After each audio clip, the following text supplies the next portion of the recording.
Well, hello there, you 3rd through 6th graders. It's time to continue our chapter book, The Tiger Rising. You remember last week we finished chapters 5 and 6, and in chapter 5, Rob found out from the principal that he was going to take probably the rest of the year off of school. He wasn't going to have to go back to school because of the rash that was on his leg. In chapter 6, Rob feeling pretty happy that he didn't figure he was going to have to come back to school. At lunchtime, he encountered Sistine and a bunch of girls beating her up. It was a big fight.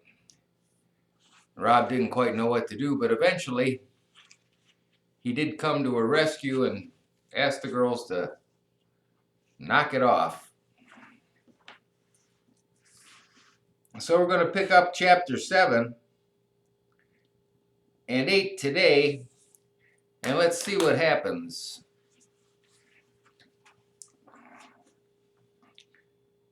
It turned out to be an extraordinary day in almost every possible way.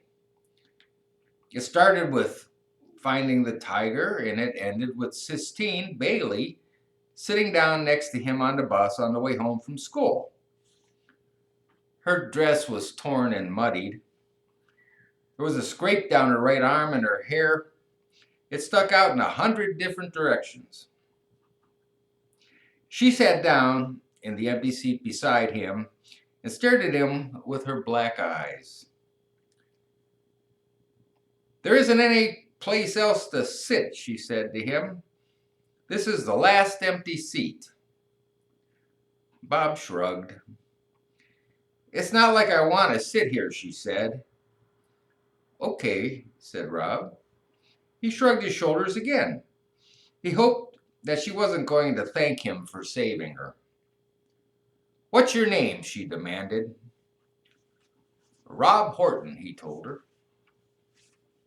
"Well, let me tell you something, Rob Horton. You shouldn't run. That's what they want you to do. Run." Bob stared at her with his mouth open, and she stared back. "I hate it here," she said, looking away from him, her voice even deeper than before. "This is a stupid hick town with stupid hick teachers. Nobody in the whole school even knows what the Sistine Chapel is." "I know," said Rob. "I know what the Sistine Chapel is." Immediately he regretted saying it. It was his policy not to say things, but it was a policy he was having a hard time maintaining around Sistine. "I bet Sistine sneered at him.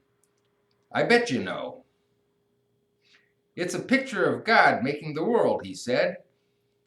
Sistine stared at him hard. She narrowed her small eyes until they almost disappeared. "It's in Italy," said Rob. "The pictures are painted on the ceiling. They're frescoes." It was as if a magician had cast a spell over him. He opened his mouth and the words fell out, one on top of the other like gold coins. He couldn't stop talking. "I don't get to go to school on account of my legs. I got a note that says Mr. Felmer, he's the principal. He says the parents are worried that what I got is contagious. That means that the other kids could catch it." "I know what contagious means," Sistine said. She looked at his legs, and then she did something truly astonishing. She closed her eyes and reached out her left hand and placed it on top of Rob's right leg. "Please let me catch it," she whispered. "You won't," said Rob, surprised at her hand. How small it was and how warm. It made him think for a minute of his mother's hand, tiny and soft. He stopped that thought. "It ain't contagious," he told her. "Please let me catch it," Sistine whispered again, ignoring him, keeping her hand on his leg. "Please let me catch it so I won't have to go to school." It ain't a disease, Rob said. It's just me. Shut up, Sistine said. She sat up very straight. Her lips moved. The older kids shouted and screamed and laughed and called to each other. But the two of them sat apart from it all, as if their seat was an island in the sea of sweat and exhaustion. Sistine opened her eyes. She took her hand away and rubbed it up and down both of her own legs. You're crazy, Rob told her. Where do you live? Sistine asked, still rubbing her hands over her legs. In the motel, in the Kentucky Star. You live in a motel, she said, looking up at him. It ain't permanent, he told her. It's just until we get back on our feet. Sistine stared at him. I'll bring you your homework, she said. I'll bring it to you at school, from school to your motel. I don't want my homework, he told her. So, said Sistine. By then, Norton and Billy Threemonger had spotted them sitting together, and they were moving in.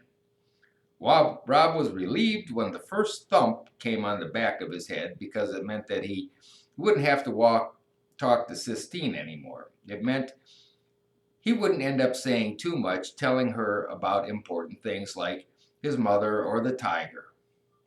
He was glad, almost, that Norton and Billy were there to beat him into silence. Chapter 8.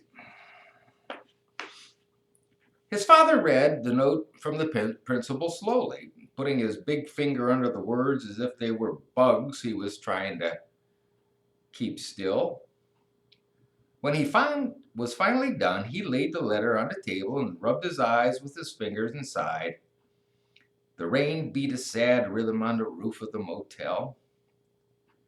That stuff ain't nothing anybody else can catch, his father said. I know it, Rob told him. I already told that to the principal once before. I called up there and I told him. Yes, sir, said Rob. His father sighed. He stopped rubbing his eyes and looking up at Rob. You want to stay home? He asked. Rob nodded. His father sighed again. Maybe I'll make an appointment. Get one of them doctors to write down that what you got ain't catching.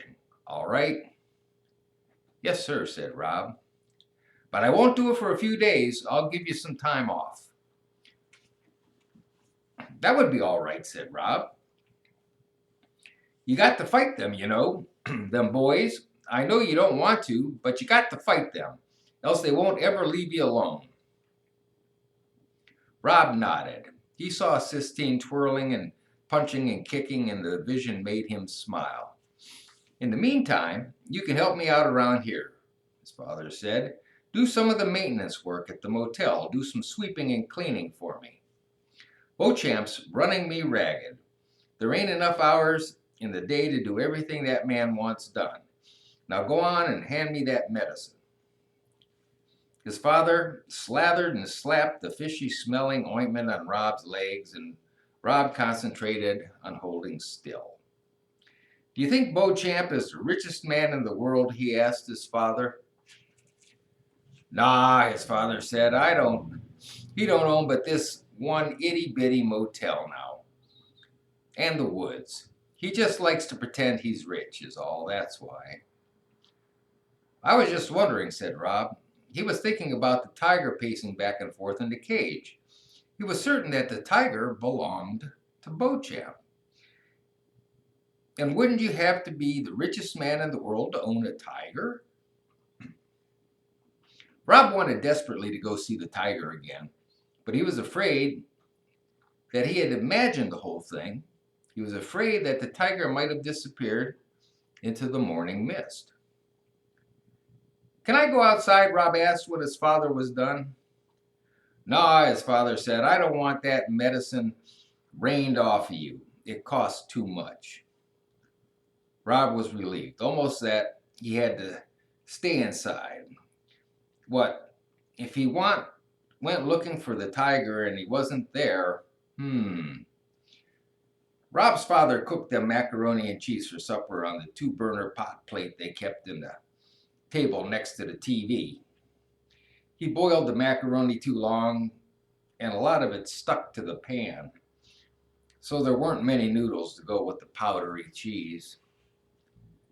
Someday, he told Rob, you and me will have a house with a real stove and also do some good cooking then. This is good, Rob lied.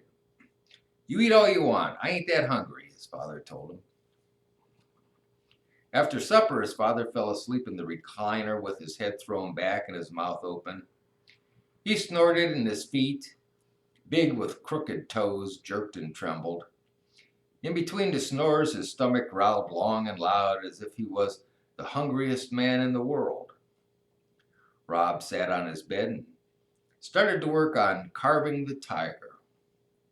He had a good piece of maple and his knife was sharp, and in his mind he could see the tiger clearly.